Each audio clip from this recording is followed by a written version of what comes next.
31 ഗജവീരന്മാർ അണിനിരന്ന പ്രൗഢഗംഭീരമായ അന്തരീക്ഷത്തിൽ ഏങ്ങണ്ടിയൂർ ശ്രീ ആയിരംകണ്ണി ഭഗവതി ക്ഷേത്രത്തിലെ പൂരം ആഘോഷിച്ചു. ദേശങ്ങളുടെ പൂരം എന്നറിയപ്പെടുന്ന ഉത്സവത്തിന്റെ ഭാഗമാകാൻ ആയിരങ്ങളാണ് ക്ഷേത്ര മൈതാനത്തേക്ക് ഒഴുകിയെത്തിയത്. രാവിലെ മുതൽ ക്ഷേത്രത്തിൽ പള്ളിയുണർത്തൽ, കണികാണിക്കൽ, അഭിഷേകം, ഗണപതി ഹോമം, ശ്രീലകത്തേക്ക് എഴുന്നള്ളത്ത്, മലർനിവേദ്യം, പഞ്ചവിംശതി, കലശപൂജ, കലശാഭിഷേകം, ഉച്ചപൂജ എന്നിവ നടന്നു. ഉച്ചതിരിഞ്ഞ് പൂരം എഴുന്നള്ളിച്ചു.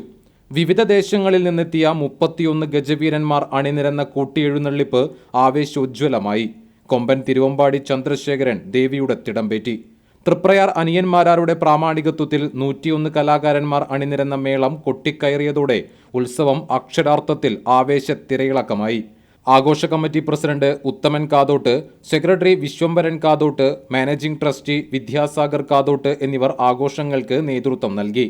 വെള്ളിയാഴ്ച ആറാട്ടോടെ ഉത്സവത്തിന് കൊടിയിറങ്ങും.